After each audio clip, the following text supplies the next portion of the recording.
Bienvenue sur le banc des joueurs. Diane Ouellette, responsable des communications de la Ligue de hockey d'excellence du Québec, volet masculin. Quand on veut gravir les échelons au hockey, quand un jeune veut atteindre les plus hauts niveaux, soit la Ligue nationale, il y a beaucoup d'étapes à franchir. Il y a beaucoup de choses à ajuster, à vivre, à comprendre. Vous le savez, c'est jamais noir, jamais blanc, ou c'est tout noir, ou c'est tout blanc. Alors, il y a plein d'éléments qui sont importants à l'intérieur de ces années-là qu'un joueur aura à vivre. Mais il y a surtout des acteurs qui arrivent aussi en cours de route et qui jouent un rôle important. Parfois, on leur donne un rôle ou on leur donne un aspect trop grand ou parfois pas assez grand, peut-être parce qu'on ne les connaît pas assez. Alors, moi, j'ai voulu vous faire connaître le côté des dépisteurs, des recruteurs, si vous voulez, connaître ces gens-là, ces acteurs-là qui arrivent à une certaine étape dans l'évolution d'un joueur de hockey. Et pour ce faire, j'ai invité M. Jean-Sébastien Perron, dépisteur-chef des voltigeurs de Drummondville dans la Ligue de hockey junior majeur du Québec. Bonjour, Jean-Sébastien. Bonjour Diane. Merci beaucoup d'avoir accepté cette entrevue. Parce que Merci. Jean-Sébastien, tu le sais, tu me disais que ça fait depuis que tu as 16 ans que tu es dans ce monde-là, que tu Ouais. gravites aux différents postes. Alors, parle-nous un peu de ton expérience, puis après ça, on parlera des enjeux d'un dépisteur-chef.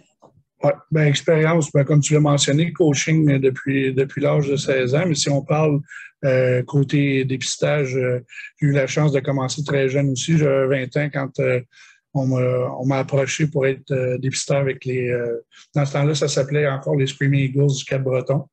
Et puis, suite à ça, fil en aiguille, j'ai eu la chance de travailler avec d'autres organisations, Junior de Montréal, l'Armada de Blainville-Boisbriand.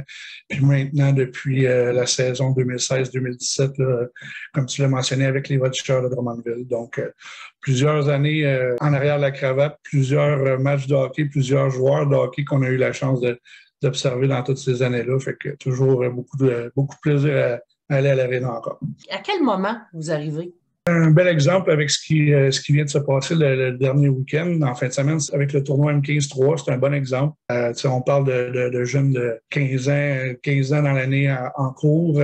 C'est des jeunes qui sont pas nécessairement encore, qui seront pas éligibles au prochain repêchage, mais déjà, on veut aller chercher une trace. On veut commencer à avoir un petit peu l'évolution du joueur au travers des années, puis essayer de pousser notre projection sur plus qu'une saison, dans le fond, parce qu'on s'entend que la plupart du temps, ces joueurs-là, on met une grosse emphase sur eux à leur année d'éligibilité au repêchage pour la Ligue junior majeure du Québec. En bout de ligne, tu l'as bien dit, là, c'est relatif comme importance dans le sens qu'on est là, dans les estrades.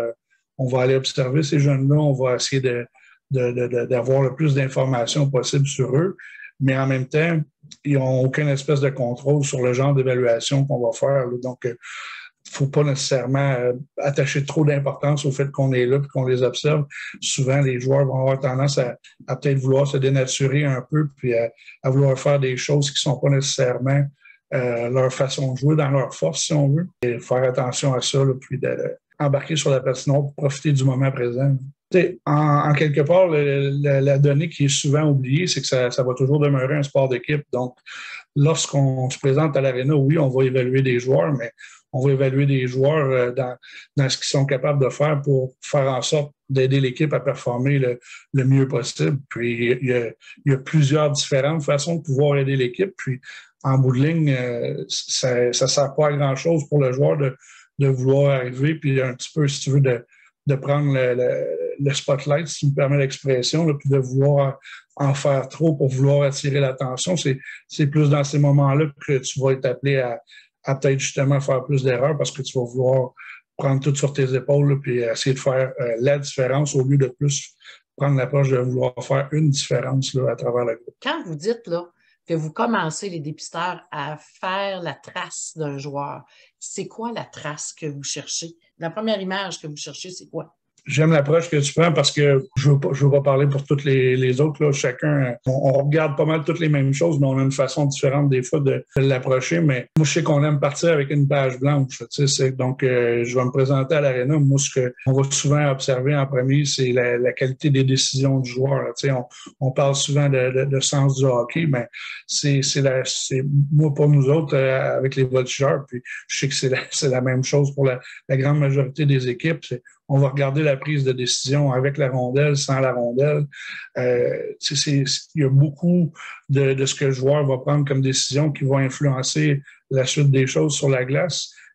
Donc, c'est vraiment là-dessus là, qu'on met l'emphase en premier. Bien, c'est sûr qu'après ça, il y a plusieurs autres choses qui vont rentrer en ligne de compte. On va parler d'éthique de travail, de compétitivité, on va parler de vitesse, mais vitesse de déplacement, vitesse de décision, vitesse d'exécution. On va parler aussi des habiletés avec rondelle. En ère de skills, on va avoir des joueurs qui sont de plus en plus habiles.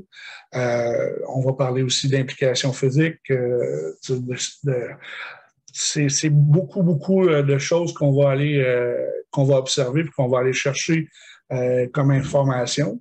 Mais c'est clair qu'à la base, pour moi, ça part beaucoup de la qualité des décisions du joueur là, dans les différentes phases de jeu. Donc là, cette fin de semaine, vous êtes tous venus. Tu es venu, on t'a vu au tournoi M15-3A Elite à Drummondville. C'est la première étape. Oui. Ensuite, ça va être au niveau soit du M17-3A ou encore le M18-3A, etc. Là. C'est là que les enjeux vont commencer à être importants dans l'évaluation. Oui, effectivement, important parce que, comme je le disais, de la façon que le repêchage se fait, les joueurs tombent éligibles à être repêchés à leur première année, donc M16, M17, les anciennes années qu'on appelait midget. Donc, pour nous autres, l'emphase est mise sur les saisons de 15 et 16 ans. On va toujours être présent puis suivre l'évolution de ces joueurs-là, même après les années d'éligibilité au repêchage junior, parce que il peut y avoir ce qu'on appelle des late bloomers, des joueurs qui vont continuer à se développer, surtout des joueurs au point de vue physique qui vont continuer à évoluer aussi en termes de croissance, de grandeur, de grosseur.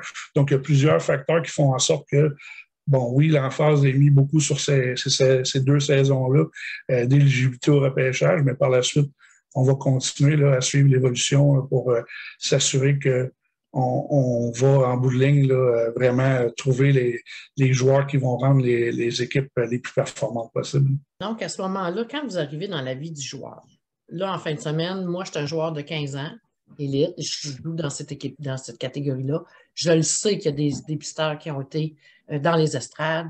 À quoi je dois m'attendre? Est-ce que vous allez m'approcher? Est-ce que vous allez me parler? Est-ce que je vais le savoir que vous m'avez vu? Y a-t-il une façon de savoir ça? Sans vouloir être méchant, on s'entend que la plupart du temps, quand on rentre dans un aréna, on sent qu'on est observé, que ce soit par les parents ou par les joueurs. Là. Je pense que tout le monde est conscient qu'on est là, même si souvent on va essayer d'être discret au travers de ça, c'est clair. Mais on va faire ce qu'on a à faire en termes d'évaluation. On va aller chercher le maximum d'évaluation possible. On va parler à plusieurs personnes pour pouvoir avoir justement un portrait du joueur le plus global possible, comme joueur de hockey, mais aussi comme personne. Mais en bout de ligne, le contact direct avec le joueur, souvent, bien, ça va être plus au travers des entretiens qu'on va avoir là, pendant son année de repêchage. Puis souvent, c'est plus une fois que la saison est terminée. Là, déjà que les joueurs savent que c'est des années de repêchage, puis que l'emphase est mise sur eux, puis ces choses-là, moi, je trouve ça un petit peu inutile d'arriver puis d'ajouter une certaine pression parce que malheureusement, c'est souvent perçu justement comme de la pression additionnelle. Là. On ne veut pas nécessairement là, avoir de contact direct avec les joueurs puis leur parler nécessairement avant que les saisons se finissent. On fait notre travail, nous, de notre côté, comme je te disais, d'aller chercher l'information nécessaire. On va aimer ça parler avec les entraîneurs. On va même pousser des fois à parler avec les directeurs d'école, les professeurs, les conseillers pédagogiques, ces choses-là. On veut avoir le portrait le plus global possible parce qu'en bout de ligne, oui, on cherche des bons joueurs de hockey, mais on cherche surtout des bonnes personnes. Personnes qui vont bien s'acclimater à un groupe puis qui vont embarquer dans un concept d'équipe. Puis ça, ben, c'est impossible de connaître le joueur de hockey de façon là, complète sans aller chercher l'information qui représente tout ce qui compose comme personne, autant sur la glace qu'hors glace. De ce que je connais, de la façon que tout le monde travaille, les approches, c'est vraiment pendant la saison. Ils vont rentrer dans le groupe d'âge de 15 ou 16 ans, là, au moment où ils sont éligibles dans le repêchage. C'est plus dans ces moments-là qu'il va y avoir ces rencontres. Le joueur que tu évaluais, là, 26 ans, Aujourd'hui, ce joueur-là, c'est plus le même? Non, c'est clair qu'ils ont beaucoup, beaucoup, beaucoup évolué. À la base, c'est des jeunes qui veulent savoir le pourquoi des choses, qui veulent vraiment comprendre pourquoi on leur demande de faire telle ou telle chose. Puis ils sont de plus en plus allumés, de plus en plus curieux dans comment s'améliorer, comment progresser, comment je peux faire pour justement devenir un meilleur joueur de hockey. Puis ça, c'est plaisant de voir l'évolution de ce côté-là. Et comme je parlais tantôt, on est dans une grande ère d'habileté individuelle. Les joueurs veulent être le plus habiles possible avec la rondelle. C'est important, par contre, de ne pas tomber dans l'exagération parce qu'il y a des fois où tu peux, c'est beau vouloir être spectaculaire, mais c'est pas spectaculaire ne veut pas toujours dire être efficace dans la façon que tu vas gérer ta rondelle. Mais c'est clair que les joueurs ont beaucoup évolué. Nous autres, comme évaluateurs, on se retrouve avec des joueurs qui sont de plus en plus habiles, de plus en plus éveillés. Et puis, oui, c'est clair qu'il y a une belle évolution là, qui se fait là, au travers de différentes choses là, pour le joueur de hockey. Tu as vu arriver la LHQ. Tu l'as vu naître, oui. On le sait c'est notre 10e anniversaire cette année. Tu as vu le bébé grandir. Tout à fait. Qu'est-ce que tu en penses de cette orientation-là et cette prise en charge de la LHQ au fil des années pour le développement du joueur? Bien, c'est clair que ça a été très, très, très positif pour le développement du joueur. Tu sais, je parlais tantôt de l'arrivée des programmes sport-études qui a vraiment explosé. Tu sais, la façon que les jeunes sont encadrés aujourd'hui, là, d'avoir la chance non seulement d'avoir un volume d'entraînement sur la glace qui est beaucoup plus grand, mais d'avoir la chance de côtoyer des entraîneurs là, qui sont très bien formés, très bien préparés, qui peuvent bien les accompagner là-dedans, autant sur la glace que dans l'entraînement hors glace, que dans la préparation mentale. Puis, ça a le fait que les joueurs sont maintenant là, beaucoup plus orientés, ont un volume élevé là, d'entraînement puis de préparation, ça fait en sorte que on la voit la progression, on voit l'évolution du joueur qui est beaucoup plus rapide qu'il était auparavant. Je vois pas nécessairement de côté négatif à ça, l'apparition de cette ligue-là puis la façon qui encadre les joueurs dans les dernières années. Là, je pense que c'est vraiment une belle récompense pour les joueurs, pour les familles, là, d'avoir l'occasion là, de pouvoir être encadrés de cette façon-là. Aujourd'hui, en 2022, qu'est-ce que tu aurais à dire aux parents lorsqu'ils voient arriver les dépisteurs ou les recruteurs, on les appelle comme ça, dans les arénas? C'est assez simple. Le rôle du parent ne se modifie pas parce que nous autres, là, du jour au lendemain, on commence à apparaître dans les arénas puis on commence à approcher du moment où le joueur pourrait être repêché. Tu sais, le rôle du parent va toujours être d'accompagner son enfant puis de faire en sorte que la pratique du sport, ça demeure premièrement, le joueur veut faire, puis à partir de ce moment-là, là, de lui donner toutes les opportunités de pouvoir le faire au meilleur de ses capacités, mais avant tout de s'assurer qu'il va avoir du plaisir là-dedans et qu'il va bien évoluer. Là. Je pense que ça a toujours été très, très sous-estimé la part du groupe de parents, l'enthousiasme qu'ils peuvent apporter. Puis malheureusement, est-ce que c'est dû justement au fait qu'à un moment donné, plus on approche des niveaux supérieurs, plus ça va être une approche peut-être un petit peu plus individuelle, puis on va focusser sur notre garçon, notre fille, la façon que il ou elle évolue là-dedans, puis on va peut-être un petit peu oublier les meilleurs intérêts du groupe. Puis, ça va toujours être un jeu. Tu parlais au début de l'entretien de la Ligue nationale de hockey, tu vas parler avec un joueur de la Ligue nationale, bien, il joue au hockey. Là, les gars finissent par être rémunérés pour pouvoir jouer, pour pouvoir faire ce que je considère être le plus beau sport au monde. Ça va toujours être ça. Ils sautent sa patinoire le matin avec le sourire aux lèvres, puis ils font ça parce qu'ils aiment ça.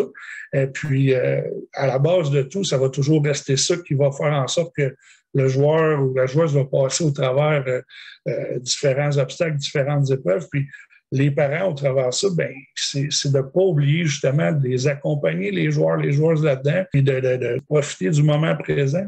Le dernier week-end, c'était un beau week-end.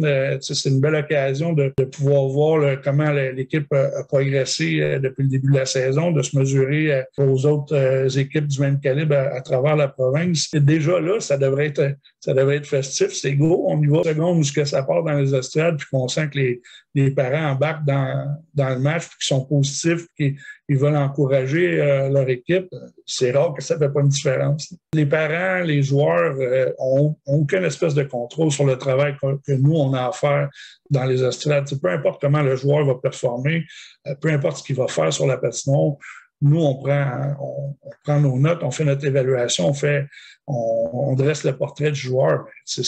En bout de ligne, la seule chose sur laquelle le joueur a un contrôle, c'est sa performance, c'est comment il se prépare, c'est qu'est-ce qu'il va faire lorsqu'il va sauter sur la glace. C'est là-dessus que l'emphase devrait être mise et non de quoi j'ai l'air en ce moment, puis qu'est-ce qu'il pense de moi, puis est-ce que je suis en train de gagner des points ou Mosa, je viens d'en perdre parce que j'ai fait une erreur ou quoi que ce soit.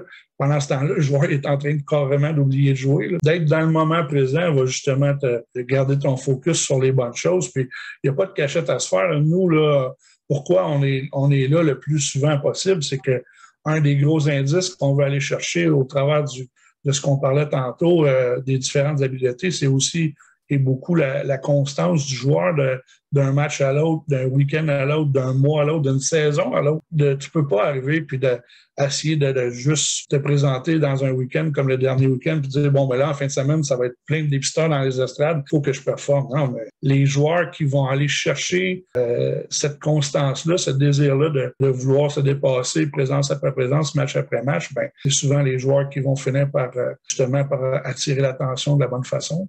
C'est le classique du joueur de hockey que moi, je suis un joueur de centre, je suis pas capable de jouer à l'aile ou vice-versa. Souvent, les joueurs, de par leur façon d'approcher le match puis d'approcher leur progression, c'est moi, je suis bon là-dedans, puis c'est là-dedans que je suis efficace, puis c'est là-dessus que je vais miser. C'est correct d'avoir une dominante ou une force, mais en bout de ligne, pourquoi qu'un gars, exemple, comme Patrice Bergeron, qui évolue dans la Ligue nationale présentement, est si apprécié, ça, à la fin, c'est lui qui amène beaucoup à table, qui est efficace dans plusieurs phases de jeu puis qui veut faire la différence dans différents moments du match, là, que ce soit défensivement, offensivement, à travers son leadership, ces choses-là. Si j'avais un conseil à donner aux joueurs, c'est ça, c'est de pas d'être un étudiant de la game puis de voir comment je peux faire en sorte d'aider mon équipe, de rendre les autres joueurs meilleurs autour de moi. Il y en a mille et une façons. C'est pas seulement en marquant des buts, c'est en fabriquant des jeux, c'est en bloquant des tirs, en s'impliquant physiquement, en étant positif pour tes coéquipiers. Il y a plusieurs façons de pouvoir avoir un impact sur le match. En bout de ligne, c'est de le faire pour les meilleurs intérêts de ton équipe. Le joueur qui se présente puis qui s'en va là pour son intérêt personnel, puis cherche une façon de me faire remarquer puis d'être repêché. Mais regarde, embarque sa patinoire puis essaye de faire une différence à chaque présence dans les meilleurs intérêts de ton équipe. Puis je pense pas que tu vas manquer ton coup à attirer l'attention de la bonne façon à ce moment-là. Je pense que c'est des bons conseils, ça, Jean-Sébastien. Merci. Je te remercie infiniment pour cette rencontre-là. Et on va sûrement se recroiser en quelque part dans une saison près de chez nous. Clair. Ou près de chez vous. Avec plaisir. Merci beaucoup et merci d'être là pour les bonnes raisons. Bien, merci beaucoup, Diane. C'est très apprécié.